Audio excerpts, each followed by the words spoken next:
Welcome to episode 389 of 10-Minute Record Reviews, and this is part 2 of my special episode on jazz on Atlantic Records. In this video, I'm going to give you a bit of a visual depiction of the place of jazz in Atlantic's catalog, how it changed over time. I'm going to talk about the different series that featured jazz on Atlantic and its sub-labels as well.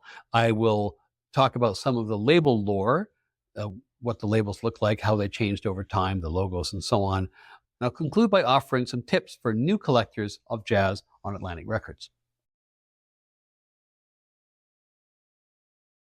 In preparing for this video, I spent a bit of time trying to understand the history of jazz per se on Atlantic, a label which is perhaps justifiably even more famous for its soul and rock acts. And that required a bit of picking apart because most histories of jazz do focus on those latter types of music. With all due respect to Mingus or Coltrane, giants of the field, great artists on Atlantic, compared to Led Zeppelin or Aretha Franklin, they're not really in the same commercial ballpark. Nevertheless, jazz was always central to the Atlantic story through the 1950s, the 1960s, the 1970s. So I went through Atlantic's catalog, including its sublabels, and I prepared a few visualizations which may help to convey the trajectory of different kinds of jazz on Atlantic. Now, this is pretty nerdy stuff, and if you have an aversion to graphs and things like that, then you might want to skip ahead to the next section or the section after on collector's tips, and more power to you. But if you're interested, we'll continue. Now, in compiling this analysis, I've included not only Atlantic Records proper, but its sub-imprints or its subsidiary labels, as long as these sub-labels released new music and weren't just vehicles for reissues.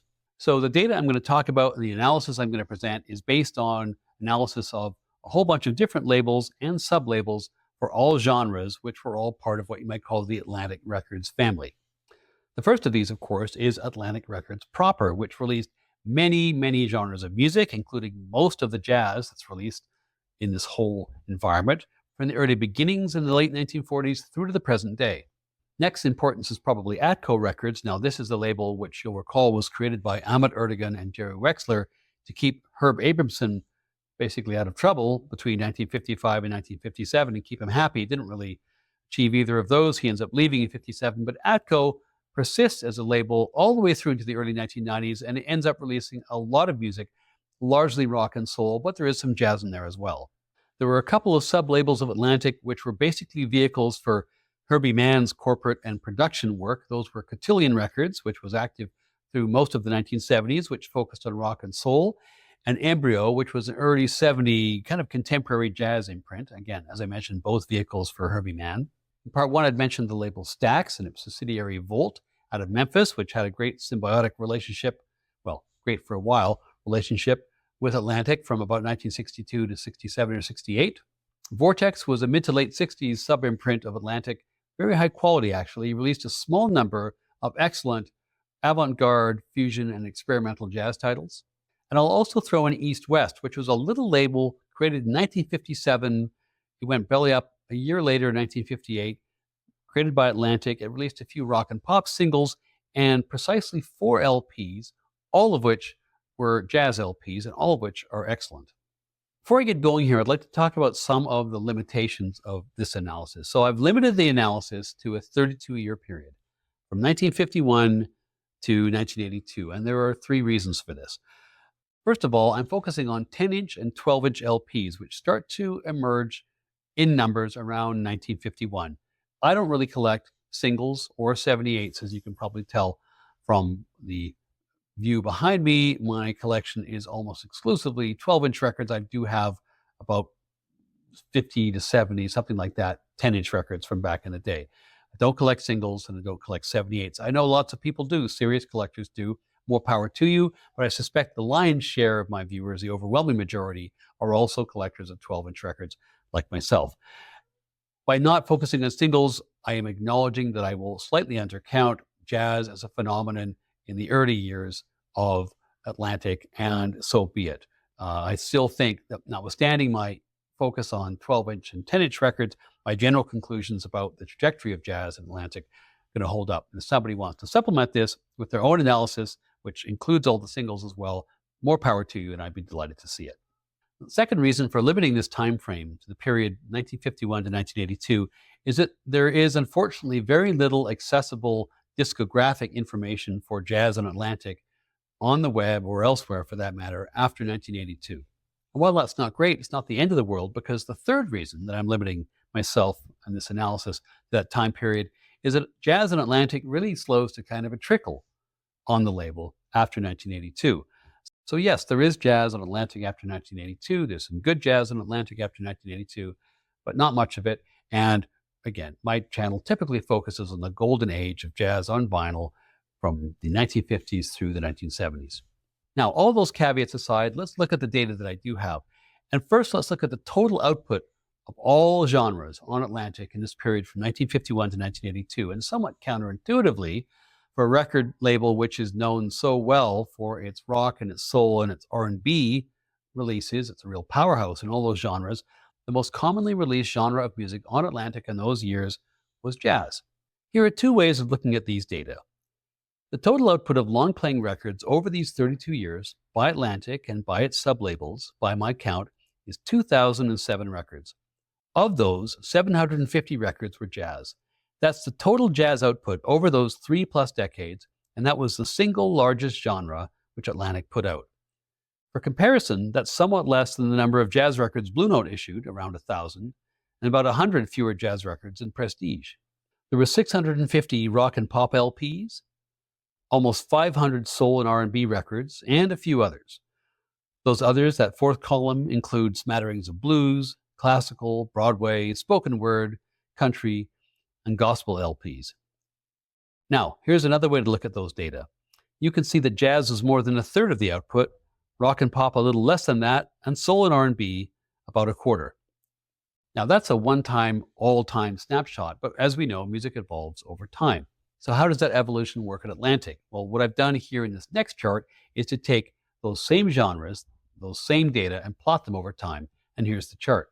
This chart allows us to see a few different things. First of all, because the genres are stacked cumulatively, we can see how large Atlantic's overall output was for any given year. So we can see, for example, that the highest peak, which is the year 1970, was a year when Atlantic and its family of sublabels released just about 150 records across all genres. What we can also see is that jazz, which is the dark blue layer there, was the main game for Atlantic until the mid-1960s, at which point the soul and rock divisions, as you can see, take off. But jazz was a consistent part of the output until Nesuhi's focus drifts away in the late 1970s. Soul and rock remain mainstays at Atlantic, but jazz basically disappears by the early 80s. Because this chart shows LP output, you can basically see the dip in the period when Herb leaves, but before Nesuhi has arrived, and the label is basically in trouble in around 1954 of fumbling, for their part, the industry transition from 10-inch to 12-inch LPs. But Nesuhi does arrive, and after 1955, you can see that he totally rights the ship. Now, a clearer way to show the relative importance of jazz at Atlantic over time and how that diminished is to look at the proportion of Atlantic's LP output that was jazz compared to other genres over time.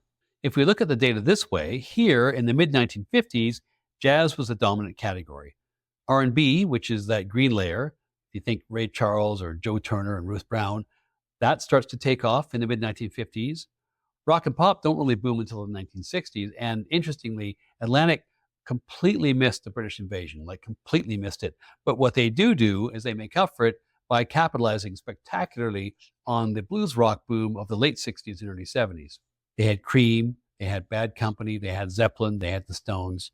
And remember, when you're looking at this is not overall LP sales.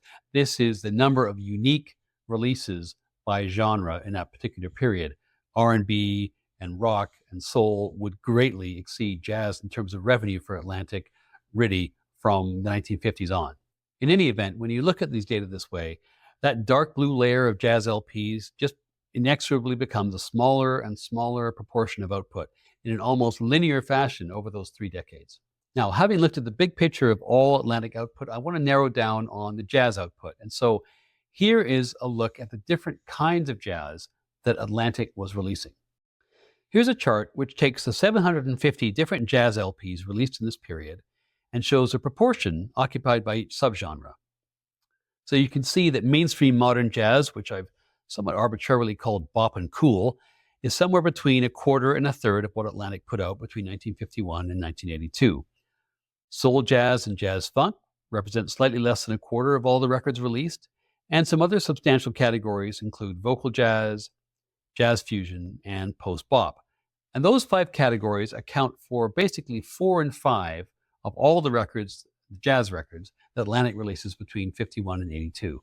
The rest of it, the Dixieland and swing, Latin jazz, free jazz, bossa nova, big band stuff, and what we might call jazz pop or easy listening, that is all about a fifth of all output in total.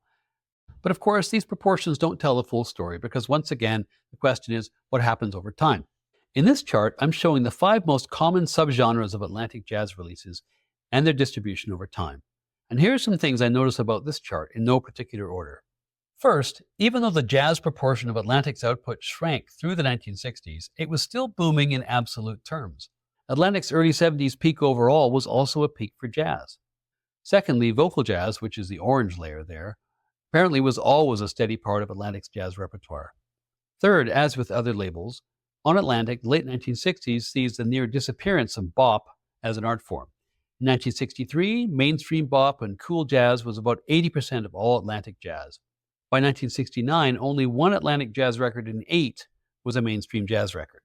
What took the place of things like hard bop and cool jazz? Well, it was soul jazz, it was jazz funk, it was fusion, it was post bop. If you know much about the history of jazz, that's not too surprising. But the fact that mainstream jazz was displaced on Atlantic is actually a sign of health of the label, because unlike other independent jazz labels, Atlantic did not wither and die and didn't really see its market share evaporate as the 60s turned into the 70s. They moved with the times. They adapted and prospered for another decade. Now, I have one more chart, and it's a little bit different than those, maybe a little bit less numeric. Like other labels, Atlantic had a number of jazz artists who were real mainstays of the label, really prolific recording artists, in some cases for decades. To take an example of another label, Blue Note, an artist like Horace Silver springs to mind. Here are the 20 most prolific recording artists for Atlantic jazz from 1952 to 1975.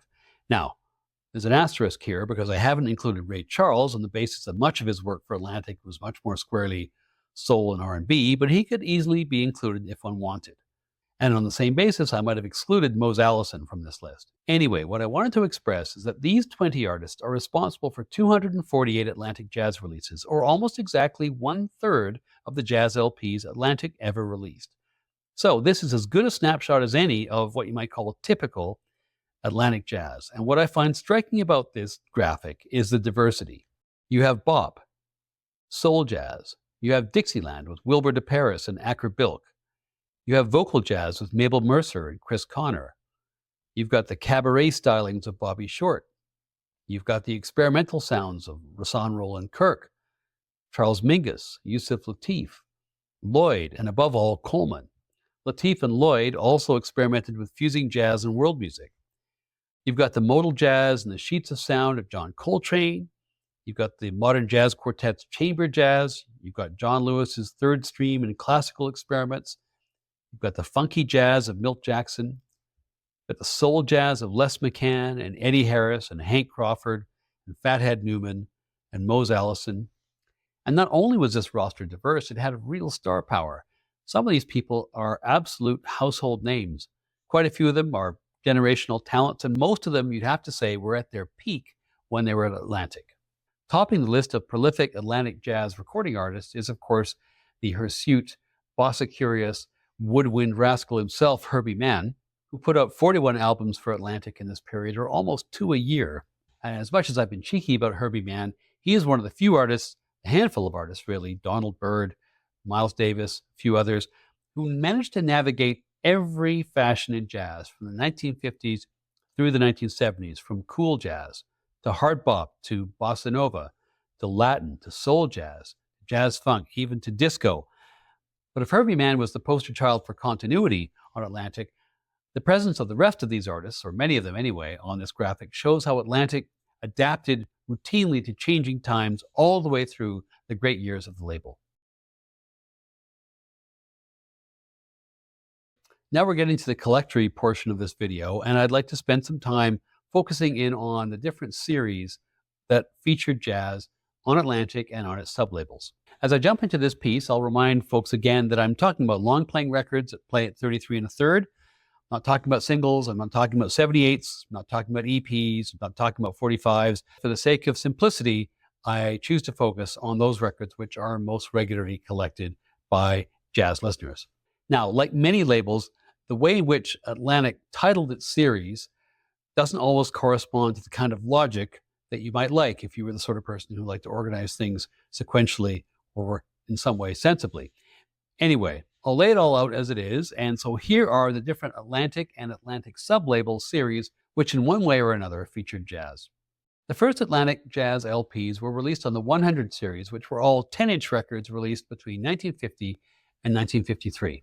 The 100 series is sometimes prefixed with an LP, as an LP and then 3 digits, sometimes with an ALS, sometimes with an ALR. I don't really know the reason for the specific tweaks there. If somebody knows, please do drop it in the comments.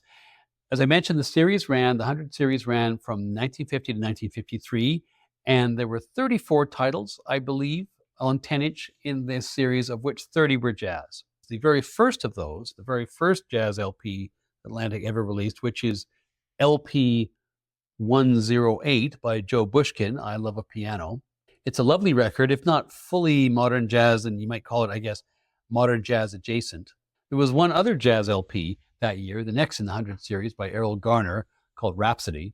Then a bit of a hiatus until 1952, and for the most part, the 100 series gives outings to swing veterans and Dixieland stars, people like Errol Garner I mentioned, P.B. Russell, Johnny Hodges, and Wilbur Paris. In 1953, the 100 series of 10-inch LPs was replaced by the 400 series, typically listed as ALS, followed by a 3-digit number from 402 to 410. There are 9 of these, and almost all of them are fairly old-school vocal jazz, people like Mabel Mercer, Greta Keller, Hugh Shannon, and the 400 series is wound up towards the end of 1954. The 1200 series is fundamentally associated with Nesuhi Ertegun, but it actually has a short and somewhat puzzling history before his arrival. If you look on the Jazz Discography Project website, which is a great website, you will see that there are 8 releases in this series which appear to predate Nesuhi's arrival. They're released between 1951 and 1954, and of those 8 releases, 5 are jazz. If you like Dixieland, you may be enthused about these releases. I'm less enthused.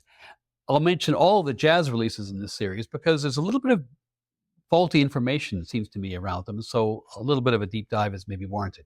1206, which is a Dixieland record by Sidney Bechet and Muggsy Spanier, is in theory from 1952.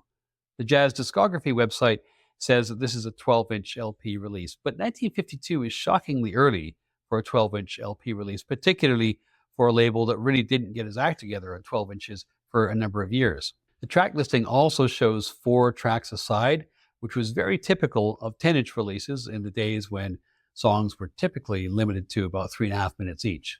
It's much less than was typically put on a 12-inch record when those records became the norm in the industry a few years later. So I am somewhat skeptical that this is actually a 12-inch record, but then again, I've never seen it. So if you know different, please do enlighten me. 1208 is very interesting. It is the famous binaural release by Wilbur Paris. It was designed to be played by 2 styluses basically working in parallel going around a record. And so you'd have 2 versions of the same track on the same side, one which the left stylus would play, one which the right stylus would play, and out of that, with special equipment, you would get a stereo signal. 1209 by Jack Teagarden and Rex Stewart, which to me is the most interesting record of all of these, is claimed as a 12-inch record on the Discogs entry.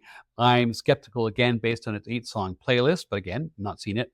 And the last 2 records in the series are by a guy called Charles Sherrill, both 12-inch records according to the Jazz Discography Project, but you cannot surface much evidence of either of them in Discogs, which does not mean they don't exist, to be clear, but it does mean that if they do exist, they're pretty rare.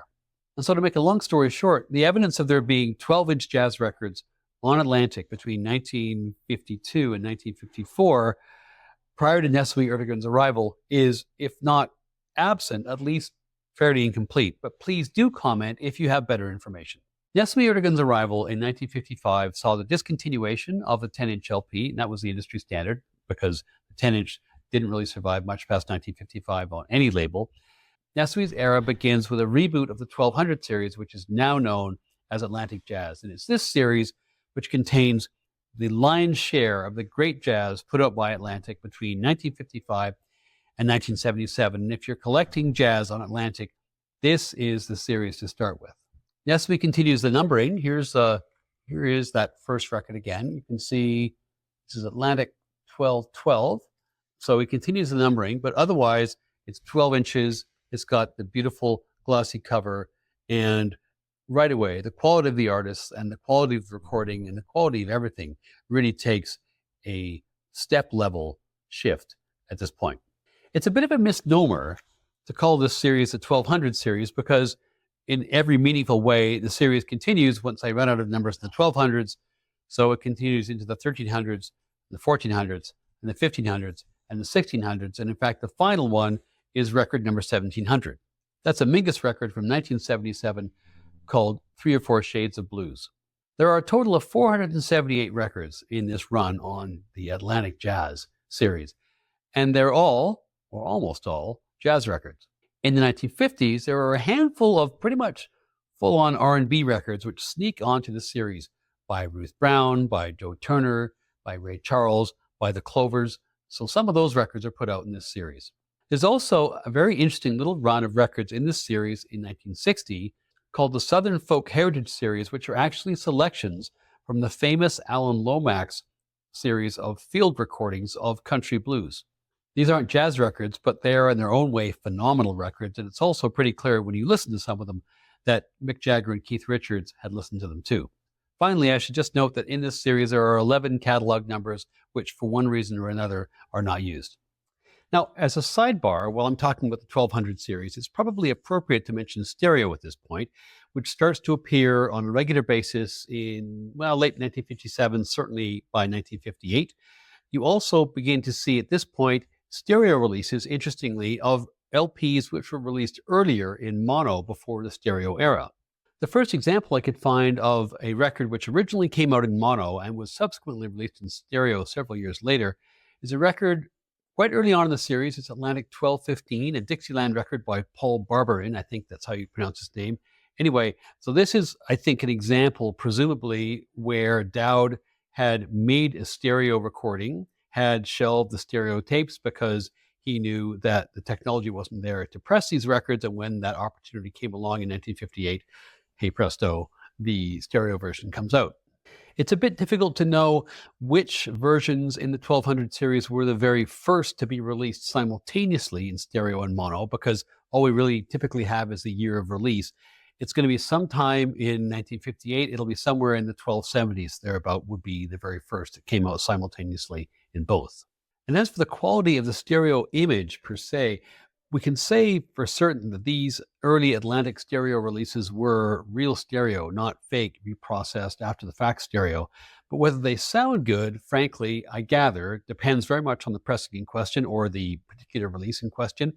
I have only collected monos, and so I don't really have a good sample size to draw on. Some of you out there know the answer, then please do weigh in if you've collected those early stereo releases on Atlantic. As for when stereo takes over completely, that appears to be right around the beginning of the 1500s. Prior to then, you can get every record in mono, and an increasing percentage are available in stereo, obviously increasing over time. By the early 60s, both versions are normally available. But then when you get to 1968 and release 1501, after that point, essentially, it's usually stereo only. Occasionally, you can find a mono. Now, so far I've talked about jazz, which is released on Atlantic proper, the 100 series, the 400 series, all those 10-inch records, and then the 1200 series and all the sequential 1300, 1400, 1500, and so on. So outside of all that, the remaining concentrations of jazz on Atlantic on its sublabels or sub-imprints are typically on sublabels with very small runs, which focus on jazz, or are, in other circumstances, series which don't typically deal that commonly with jazz. Mostly they're rock or pop or soul, but there are a few jazz releases here or there. So I'll go through some of those and account for where you can find the rest of the jazz on Atlantic's family of labels. Now, the first of those to talk about is Atco, which is the biggest single sub-imprint and a fairly substantial label in its own right. This, of course, was a sub-imprint of Atlantic. It was set up in the mid-1950s to unsuccessfully mollify Herb Abramson on his return from the Army.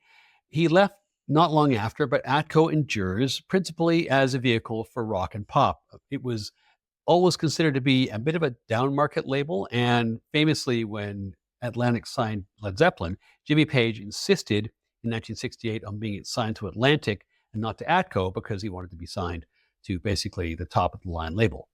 There are about 450 Atco releases from 1957 to 1982, of which 44 are jazz, and most of those in turn come from the early to mid 1960s. 38 of those 44 are on the Atco 33 series, which can be recognized by looking for a 33 and then a hyphen and then a 3-digit number. Sometimes the whole thing is preceded with an SD, presumably for stereo. In addition to those 38 jazz records on the Atco 33 series, there are 4 more on the Atco 36 series and 2 more jazz records on the Atco 7000 series. When I was doing this research and I encountered these records, I was surprised because I had never associated Atco with anything other than being kind of a budget rock and roll label or a soul label. I was well used to bands like Cream or AC/DC or others, their early records appearing on Atco. So what's with all the jazz? Well, it turns out that up until the mid-1960s, the roster on Atlantic Records proper, not Atco, but the main label, was almost entirely jazz, R&B, and soul. There were almost no rock acts at the time. And those artists on Atlantic were almost entirely Black artists. There are 1 or 2 exceptions like Chris Connor or Herbie Mann, but otherwise, Atlantic's roster was almost exclusively Black musicians. Knowing this, I then looked through the jazz artists on Atco. Many of them were either English or European, and all but 1 of them were white. So, personally, I find it hard to believe that this is a coincidence. Statistically, it's very unlikely to be by chance. And candidly, there's not much super memorable jazz on Atco. There are a few quite good records, as one by Herb Geller, for instance, Jack Bruce's post-Cream jazz work. But those are heavily outweighed by curiosities like no fewer than 10 records by the English clarinetist and traditional jazz whiz, Mr. Acker Bilk. So in explaining why there's jazz on Atco, I'm kind of left with the impression that when Atlantic signed a white jazz artist, they tended to marginalize them by signing them to Atco. And then in turn, maybe that was a judgment based on merit. Who knows? But that is definitely how it all shakes out. And now I'd like to talk about jazz on Vortex and Embryo. Interesting story, these. They're both labels which were created by Atlantic as vehicles for Herbie Mann, who was, as I mentioned, Atlantic's most prolific and longest-serving jazz artist. Fundamentally, for his work as a producer, he bought into at least one of these, into Embryo. I'm not sure if he had a piece of Vortex as well, but his name is all over the production credits and otherwise on these 2 labels. Vortex was a short-lived label. It was a sub-imprint of Atco, actually. It was around between 1966 and 1970. It released just 14 records, all jazz, but not mainstream jazz. It was fusion. It was free jazz. It was post-bop. It was really cutting-edge stuff and, frankly, really good stuff. These were all subgenres of jazz which were pretty rare in the Atlantic catalog. They're probably best understood in that period in the late 60s as being direct competition for the kind of music that was coming out on, say, Impulse at the same time. Vortex winds up in 1970, and Embryo starts to appear around 1969. Embryo is actually a sub-imprint of Atlantic because it is actually a subsidiary of Cotillion Records, and I'll talk about them in a little bit. Herbie Mann was at least a co-owner of Embryo, if not the outright owner, and the remit of Embryo appears to have encompassed both jazz, but also some experimental rock and some jazz rock fusion. So again, just like Vortex, really moving with the times and not so much the, I guess, more traditional bent of the main Atlantic label. There are a little over 20 Embryo releases. About 3/4 of that is jazz, generally of the jazz funk persuasion. There are, I think, 5 records by Herbie Mann. There's one by Ron Carter. There's a few other fairly cutting-edge releases, some of which are either rock or jazz or kind of inhabiting the space in between. Embryo, of course, is legendary for bringing us the iconic Push Push album cover featuring a hirsute and oiled-up Herbie Mann, flute erect and at the ready. And there he is again. I guess this is maybe a post-coital shot. Anyway, and then inside we have Herbie. I assume it's Herbie. Maybe it's not. Maybe it's somebody almost as sexy as Herbie, engaged in what can only be described as in a velour tableau there. So these are the kinds of things I suspect you can only really get away with if you're the label boss. Embryo's releases are cataloged within a 500 series and a 700 series, and represses, after Embryo winds down, you can often find them on a bright crimson cotillion label. And speaking of cotillion, that was a label which was created by Atlantic in 1968. It lasts right into the 1980s. It's primarily known for its pop, rock, and R&B, and there were acts like Emerson, Lake and Palmer, Luther Vandross, Sister Sledge, and so on. But there are a small number of jazz titles, 6 on cotillion. There are 4 that come out between 1969 and 1972, put out by the singer Brooke Benton. And there are also 2 Lou Donaldson records put out after he'd left Blue Note. I should say, too, that there are also 4, well, either soul jazz or jazz funk, it depends how you want to define it, 4 of those titles in the Cotillion 18,000 series. There's 2 by Young Holt Unlimited, 1 by Dave Newman, and 1 by Hank Crawford.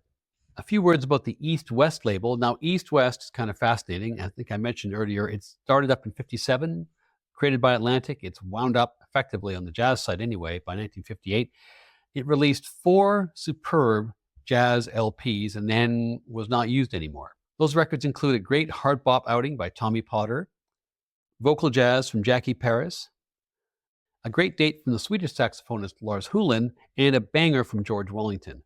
They're highly collectible. In addition to the great music, they've got this cool looking logo, very plain yellow label with deep groove. If you see one, buy it.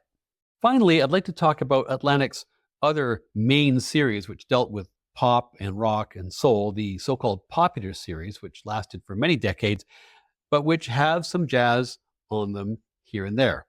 The Atlantic Popular series was first launched in the mid-1950s to capitalize on Atlantic's roster of R&B artists who were now having increased success selling essentially to a crossover market, being bought by white record buyers. Here we're talking about Joe Turner, Laverne Baker, Ruth Brown, and of course, Ray Charles. The Atlantic Popular series begins with the 8000 series, which had jazz artists actually from the very beginning, the most high profile of which was Chris Connor, who had recently been poached from Bethlehem Records. And jazz in this series was often vocal. It was often kind of on the lighter side, so you also see LPs by people like Mel Torme and Carmen McRae. And this series was also where Atlantic released its bossa nova and its Latin jazz. The 8000 series over time sequentially becomes the 8100 series. By the time the 1970s rolled around, the Popular series had been bifurcated, for reasons I don't entirely understand, into the 7200 series and the 8200 series. And because of the artists that Atlantic was signing, it's now starting to be dominated by rock and roll, in fact, some pretty heavy rock and roll, soul, and R&B. The only jazz character to appear with any real regularity on either of these 2 series through the 1970s is the drummer Billy Cobham. Atlantic then started a new series in 1974, the 18,100 series, which featured quite a lot of fusion and jazz funk, as well as some free and avant-garde sessions. In the mid to late 1970s, there were basically 3 Popular series. Again, the numbering does not really conform to anything which you could logically explain, unless I think you'd had a lot of tequila. There was the 18,100 series, the 19,100 series, and then, for some reason, the 16,000 series. Anyway, I'll roll my discussion of all of these into one because there's not much to differentiate the jazz which appears on any of those. All 3 of those series comprise 390 LP releases, and of those 390, you can find 75 jazz releases. Those are largely fusion and funk and some vocal jazz. The most common jazz artists appearing on Atlantic in this late 70s and even early 80s period of time are the avant-garde keyboard and violin whiz Jean-Luc Ponty, our old friend Herbie Mann, Billy Cobham, harmony masters The Manhattan Transfer, and German fusion experts Passport. And as far as jazz on vinyl on Atlantic goes, up until 1982 anyway, that's basically it. Now I'd like to spend a little bit of time talking about the label lore on Atlantic, and for greater detail, what I'll do is refer you to the work of the London Jazz Collector, who, as usual, has done a deep dive, which is far more detailed and far more scrupulous, I think, or certainly scrupulous in terms of detail than I can be in this video, so I do recommend that. But here are the basics. In the 10-inch era, we have the debut of that lovely, curvy, golden age of radio-looking logo and several different color schemes for the labels. My original release of ALR 108 by Joe Bushkin, which I believe is the first ever Atlantic Jazz LP, has a very nice gray, white, and red color scheme. Subsequent releases were pressed with a yellow and much plainer label. And the very next release by Errol Garner has a bunch of different schemes, 2 different yellows, and also a black and silver. Those records came out in 1950, and by 1951, Atlantic appears to have settled on a plain yellow label with black lettering, and that appears to have endured, as far as I can tell, until the arrival of Nesuhi Ertegun in 1955. The first Nesuhi release, Atlantic 1212, has a black and silver label, and that design persists, as far as I can tell, to about 1960. In this period, stereo releases, when they start to appear in numbers, 1958 on, are green and black. There's then this strange little interregnum in 1960 where a handful of records, I think 7 or 8 records, something like that, including Coltrane's Giant Steps, have the so-called bullseye label. Here it is. And you can see that you have a generally white label, but depending on whether it's mono or stereo, if it's mono, you have the orange and plum coloration on the outer rim, which would end up being the main colors for mono in the 1960s. And you have green and blue in the case of stereo releases. Here's an example of the bullseye label. This is a Milt Jackson record, Ballads and Blues. So you can see that it's got has the first appearance of the Atlantic fan in the middle there. And this, of course, would later on get stuck next to the A in later logos. That bullseye label is quickly abandoned in favor of a general design, which for the most part endures today. It's bright, it's colorful. You have a multicolored half and half label bisected by a white stripe. If it was mono, it was plum and orange. And if it was stereo, it was green and blue. The first mono release to adopt the orange and plum color scheme, at least in terms of sequential releases, is Atlantic 1333. That's a record by Ronnie Ross and Allan, and you can see it here. Now, as we're talking about labels, a word or two about Deep Groove. Atlantic, unlike some other labels, used many different pressing plants. Blue Note was famous for using Plasti-Lite, and Contemporary was famous for using the Hollywood pressing plant, but Atlantic uses all kinds of different plants. And Deep Groove, of course, is just an artifact of the particular stamper which is used to make the records. Regardless of the fact they used lots of different pressing plants, Deep Groove appears to be prevalent on Atlantic records through the black and silver period, through 1960, when the labels change to the plum and orange or the green and blue color schemes. Now, on most other labels, Deep Groove persists from 1960 to about 1962 or 1963. That was true of Blue Note and Prestige and Contemporary, but it seems to disappear very quickly after 1960 on Atlantic.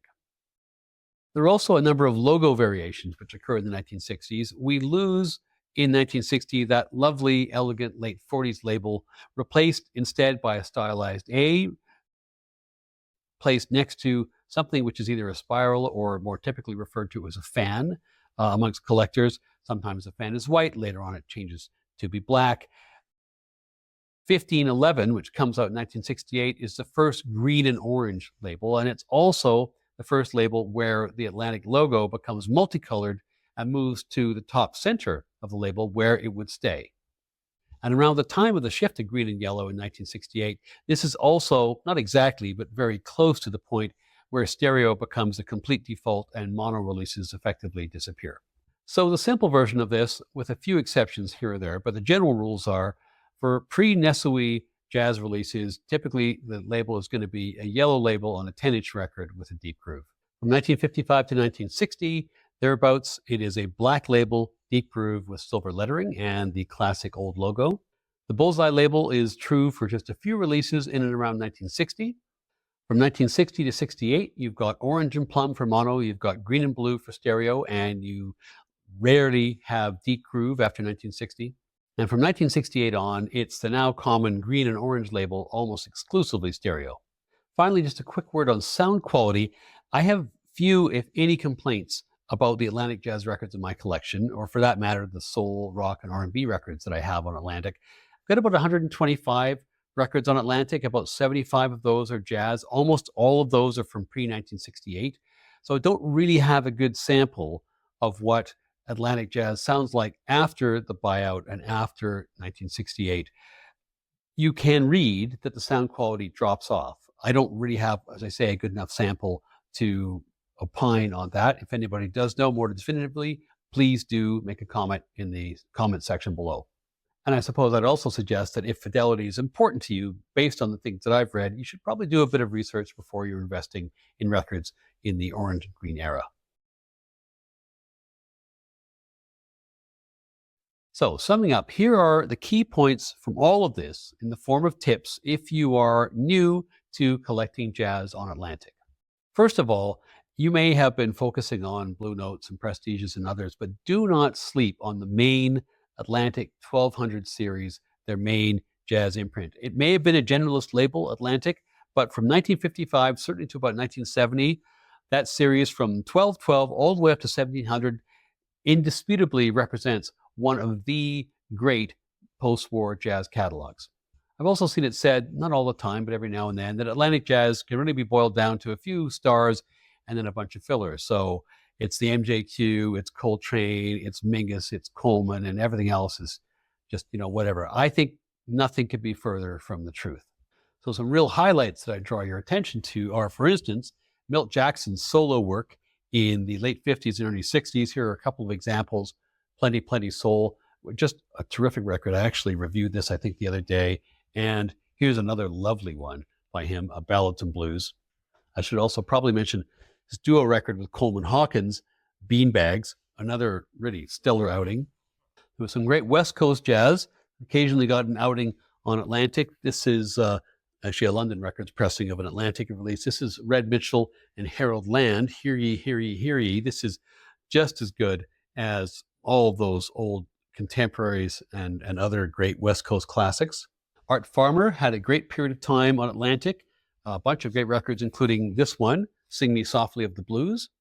The harpist Dorothy Ashby is increasingly recognized today and sought after, largely, I think, because of the work that Brandy Younger has done in bringing her once again to people's consciousness. A great record on Atlantic, the fantastic jazz harp of Dorothy Ashby. Good luck finding this one, actually. It's really quite recherché at the moment. Another brilliant record on Atlantic, maybe flies under the radar of some, is Sergio Mendes's wonderful jazz bossa crossover record, The Swinger from Rio, a real all-star lineup on here, including many of the real greats of bossa nova. Jobim's on here, Chow Netto, and also Farmer is on this one as well. One can get a lot of enjoyment out of Wayne Henderson, of course, the Jazz Crusaders. Wayne Henderson's side project, the Freedom Sounds, and he puts out a couple of really funky records in the later 60s. This is one of them, just excellent. Plus you've got Charles Lloyd, Les McCann, Eddie Harris, Roland Kirk, Gary Burton, Herbie Mann, on and on and on. In fact, I would go so far as to say that an Atlantic record between Atlantic 1212 and Atlantic 1700 is almost always worth buying, even if you're uncertain about the artist or what have you. I say, generally speaking, it's going to be a winner. Secondly, for other imprints in the Atlantic family of labels, you need to exercise far more caution. The quality can be very variable, and even if it's good, it might be jazz which is of a much more niche interest. So I've mentioned that jazz on Atco Records was definitely a more marginal venture. Wouldn't buy it on site unless you're really sure about the artist you're looking for. Jazz on the Atlantic Popular series, the 8000 and the 8100 series, in the 1950s and 1960s could be good, but will probably be of the more lightweight variety. Jazz in the Popular series in the 1970s, like the 7200 and the 8200 series, can also be very good. Tends to be not mainstream jazz, will likely be more jazz, funk, and fusion. Jazz on Embryo is generally pretty good, but will definitely be of the funky variety. Jazz on Vortex is excellent, but will be more challenging than the mainstream.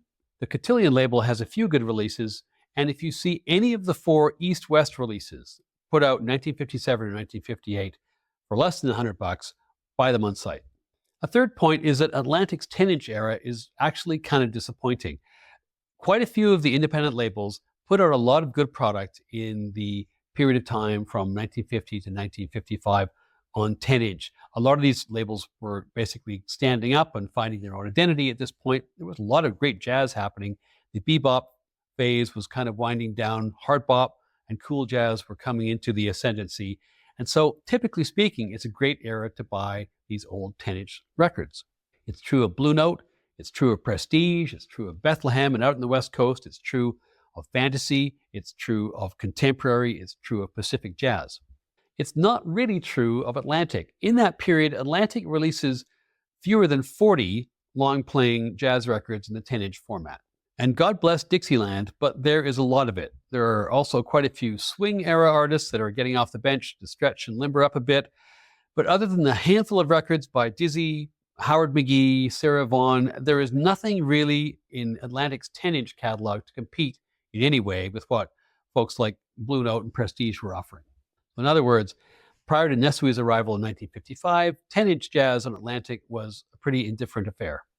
The final tip I guess I'd have about Atlantic is about how the real diversity of the label created some remarkable strength in crossover. So there was probably no label that had a stronger R&B soul label in history than Atlantic had between 1955 and 1970. I would cautiously actually include Motown in that statement.